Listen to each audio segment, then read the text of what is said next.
Boker Tov à toutes et à tous.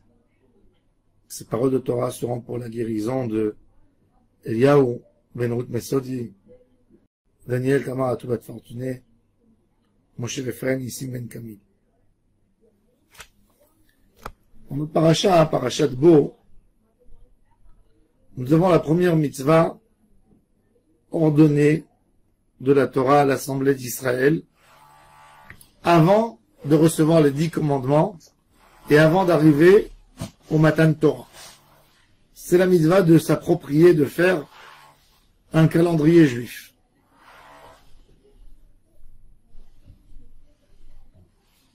Les meilleurs dans le monde pour faire le calendrier étaient les anciens Égyptiens.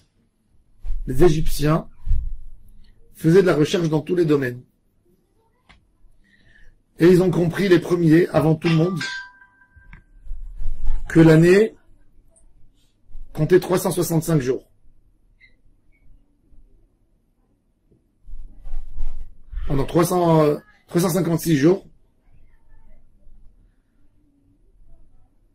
356 jours, Keminyan Shana, où le soleil reprend le premier point.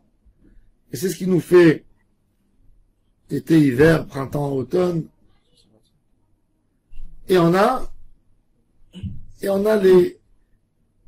chaque chose arrive avec le Kollel, c'est 356. Et on arrive, à chaque moment, c'est la date. Le mois de mai, il a sa saison. Tu peux pas te tromper. Dans les mois, quand ils sont dans le système solaire, chaque fruit donne le temps d'après les mois Goy. C'est pas comme chez nous, que par exemple, des fois, il peut y avoir le mois de Hadar. On essaye d'équilibrer comment? Nous, on va d'après la lune. Mais on va pas que d'après la lune.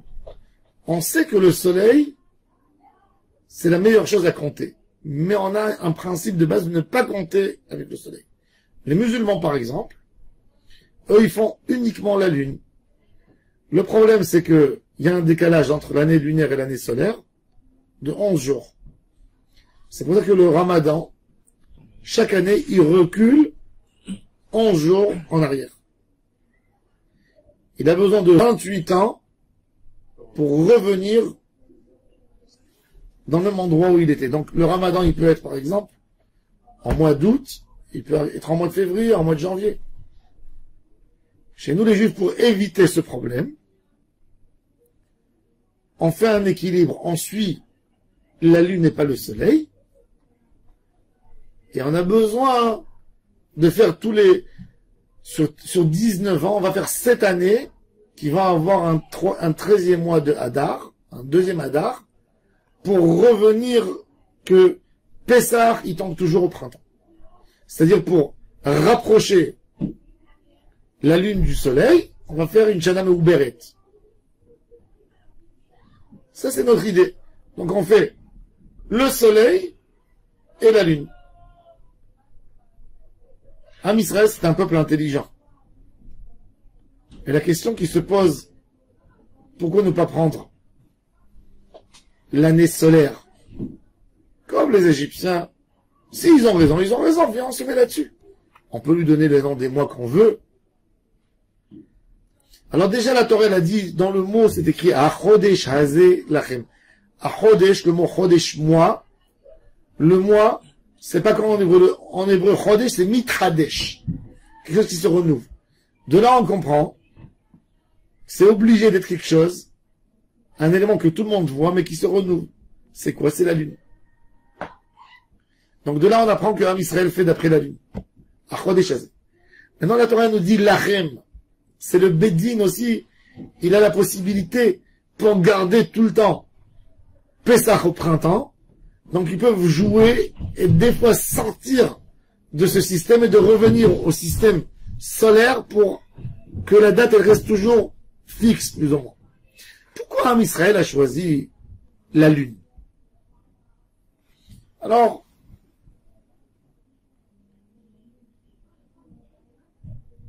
dans la Birkat Levana, on dit Vela Levana Amar Shiktradesh Ateret Tiferet Le'amu Sebaten שגם הם עתידים להתחדש כמותה ולפאר ליוצרם.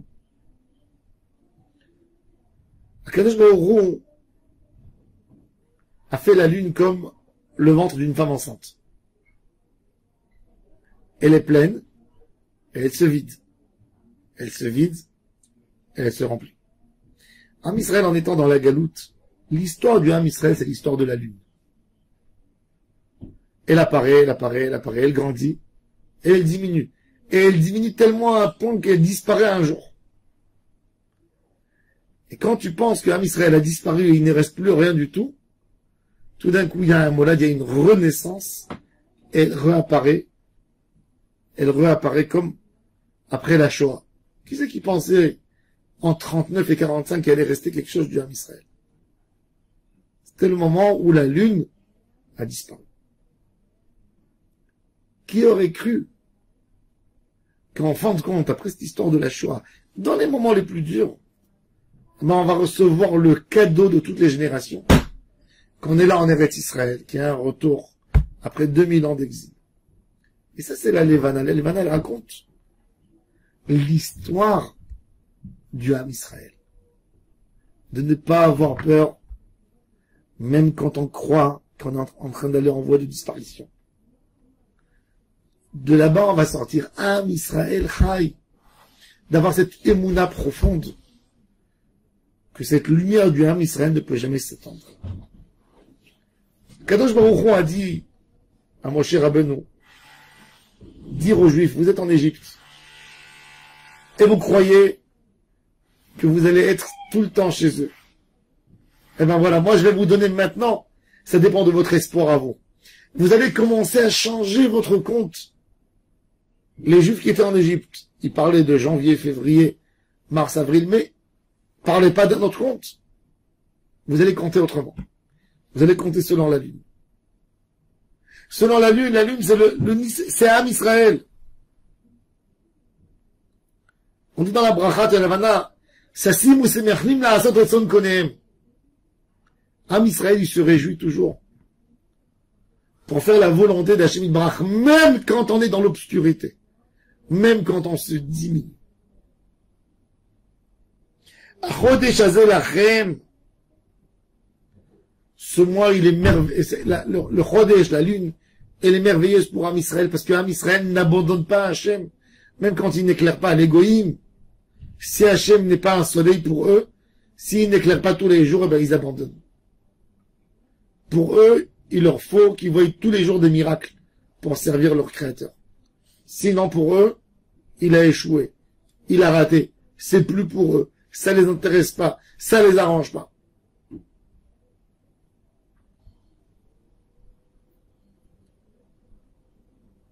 Le Midrash Rabbah, il dit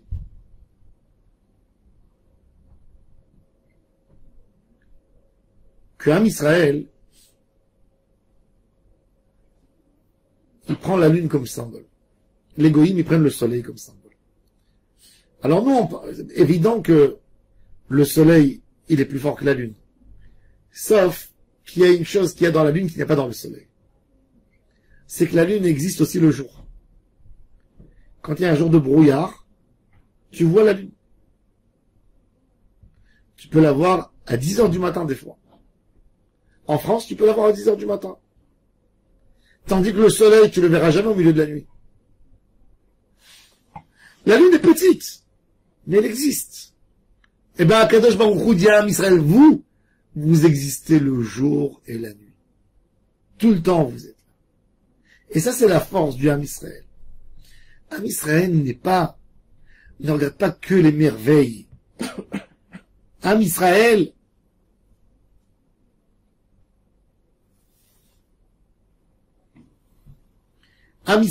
est là pour servir à Kadosh Baruch Hu n'importe quand, n'importe comment. Kadosh Baruch Hu a choisi Am Israël pour leur travail, parce qu'il sait qu'Am Israël va le servir n'importe où. Même si un juif va arriver au pôle Nord, il va essayer de se faire une souka. Il va essayer d'allumer les bougies Tranouka. Il va essayer de trouver des galettes pour Pessah. Il va essayer de faire la Brit Mila pour son fils. Il va essayer de monter une synagogue.